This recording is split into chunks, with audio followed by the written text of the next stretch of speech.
Bonjour à tous, j'espère que vous allez bien. Alors aujourd'hui, j'aimerais regarder l'avenir de Gérard Larcher, ce président du Sénat.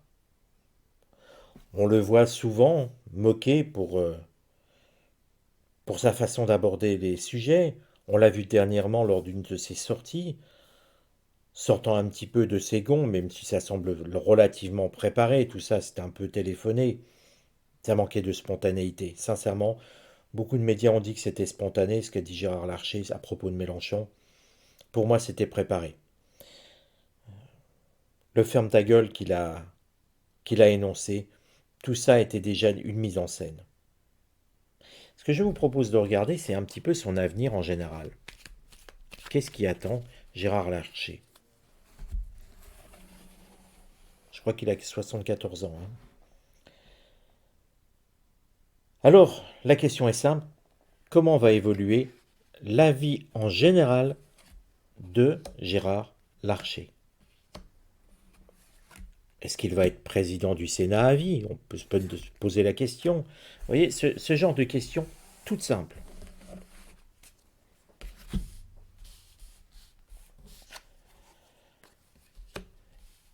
Quelque part, vous voyez, par boutade, j'avais dit est-ce qu'on va l'avoir président à vie? Or là, cette carte nous montre quelque chose de lointain. Saturne, l'infortune, et on a l'impression de le voir à la place de cette femme âgée qui marche pieds nus, qui se traîne sur ce chemin. En réalité, ça évoque quelqu'un qui va tout faire pour tenir sa place. Il va s'accrocher à sa place très clairement. Il va tout faire, lutter contre vent et marée pour tenir ce rôle de président du Sénat. Il va s'y accrocher à sa place. Et quelque part, il prévoit bien d'y rester encore longtemps. Ça ne veut pas dire que ça va être le cas, mais quelque part, oui, il va tout faire pour garder cette place de président du Sénat. Alors, si on le remet dans le contexte, vous savez que les sénateurs, les républicains sont largement majoritaires encore, et que forcément, faute de pouvoir renverser le Sénat et le faire basculer dans un autre parti, regardons un tout petit peu, soyons pragmatiques et soyons lucides. On ne peut pas avoir un président du Sénat Rassemblement national. Il n'y a pas assez de monde. Il y a même, je crois qu'il n'y a pas de sénateur, il me semble, hein, à vérifier. Mais vous voyez que ce n'est pas possible. Un sénateur de gauche, ils n'ont pas assez de voix. Donc vous voyez que quelque part, pour l'instant, tout est figé.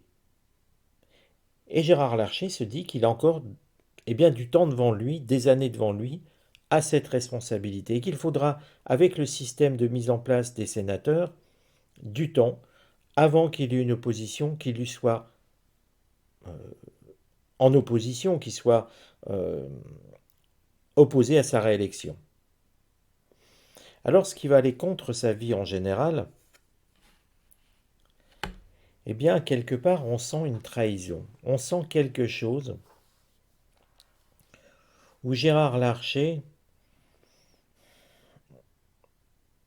va se faire avoir, j'ai l'impression. C'est la carte trahison, c'est la carte des angoisses, c'est le cycle lunaire. Et puis cette carte trahison, dans cette évolution de la vie en général, elle est vraiment tournée vers son monde politique, à croire qu'il n'a que cette vie. Pour moi, nous sommes sur un moment dans sa vie politique, au fil des années, où il va se faire doubler. Il ne sera pas toujours président du Sénat, et il sera encore sénateur visiblement, mais il va espérer avoir le poste, il espère d'ailleurs l'avoir longtemps, et quelque part il va se faire avoir, il ne va pas être président à vie. On va le trahir. Ses propres alliés vont lui mentir et donner finalement l'opposition, ou plutôt ils vont mettre une opposition face à lui, un autre sénateur du même courant, et ils vont renverser Gérard, pardon, et ils vont renverser Gérard Larcher.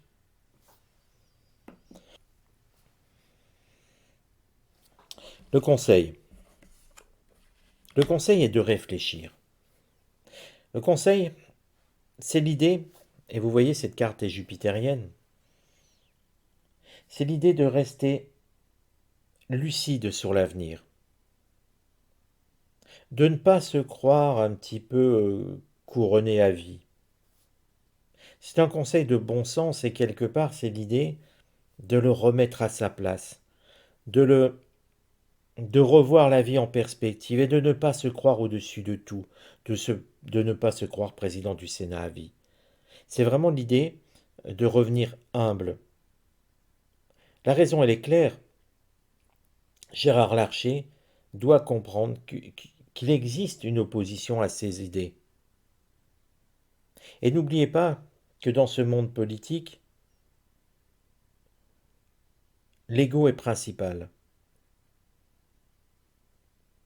L'ego est principal et c'est cet ego des autres qui fera chuter Gérard Larcher. Lui ne doit pas se croire président du Sénat à vie.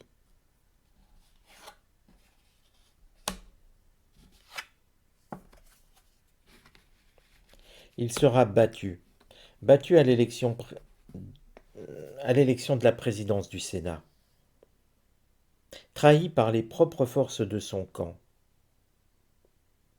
Mais alors qu'il travaillera, qu'il sera encore sénateur, il finira comme Molière sur scène. Gérard Larcher, c'est quelqu'un qui sera frappé par la maladie, vraisemblablement quelque chose comme une crise cardiaque, alors qu'il sera encore sénateur, mais il ne sera plus président du Sénat. On lui dit de bien réfléchir, tout ne va pas être aussi simple pour lui. Il ne pourra pas garder ce poste.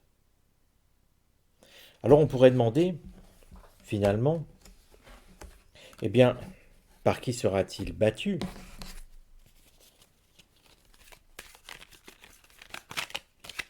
Par qui sera-t-il battu?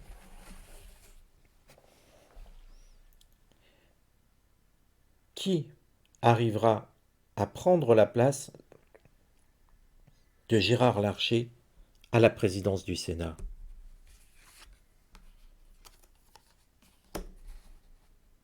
Quelqu'un de finalement de très agressif, gouverné par Mars. Quelqu'un d'agressif et qui viendra, vous voyez, je vous parlais de trahison, qui viendra poignarder comme Brutus est venu poignarder Jules César. Alors, si on refait le même parallèle, eh bien souvenez-vous, Jules César, empereur tout-puissant, se fait poignarder par Brutus, qui était très très proche de lui. Il ne pensait pas à cette trahison. Gérard Larcher va devoir faire de même, et sera finalement poignardé, lui Jules César, par son propre Brutus. Quelqu'un de très proche, quelqu'un qui fait partie de sa garde rapprochée. Nous serons bien donc dans un personnage, pour moi un LR, un républicain, il sera du même parti que Gérard Larcher. Alors on peut se demander, mais comment ça évoluera ensuite pour cette personne?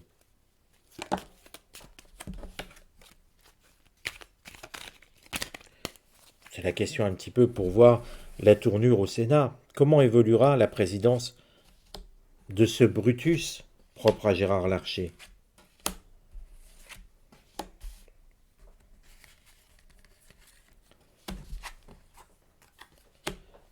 Il naît bien du conflit. Et vous voyez, on reprend la fin du tirage de tout à l'heure. Je vous avais dit, il aurait à se battre, il serait battu. Gérard Larcher va aussi quelque part. Et finalement, ça nous donne une indication de temps. J'ai le sentiment que Gérard Larcher vivra mal cette situation où il sera battu, trahi par son Brutus, comme j'aime à l'appeler. Quelque part, ça atteindra sa santé, puisque pour moi, son décès interviendra très peu de temps après son remplacement à la tête du Sénat. C'est une indication de temps. Vous voyez, c'est comme ça qu'on arrive à dater en voyance et c'est pour ça que c'est aussi difficile. Par contre, on ne pourra pas dire que c'est quelqu'un d'éclairé ni de très bon communicant. On a l'impression de quelqu'un qui vit sous l'égide de Mars, qui est entre guillemets dictatorial, qui impose ses volontés, sa vision. Il tiendra le Sénat d'une main de fer, mais ne sera pas dans le compromis.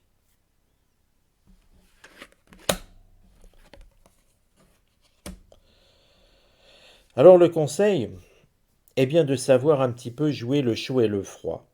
En réalité, avec cette carte inconstance, ça lui montre qu'il va falloir modérer et ne pas toujours aller dans le sens d'une dictature, d'une imposition des choses par la force, par sa volonté, mais qu'il faudra savoir finalement, eh bien, souffler le chaud et le froid, donc aller aussi parfois dans le sens des gens qui ne sont pas d'accord avec lui.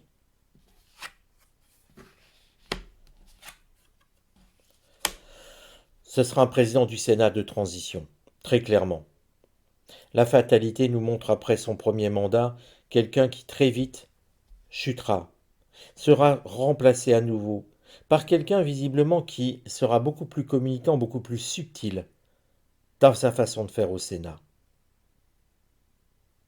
Gérard Larcher se verra remplacé et trahi par un Brutus qui ne restera guère longtemps à la tête du Sénat, qui ne fera que quelques années, très peu. Des années noires pour le Sénat, où le Sénat ne servira pas à grand-chose et qui sera totalement effacé par rapport à sa place. Voilà les amis, eh bien écoutez, ça conclut ce tirage sur Gérard Larcher.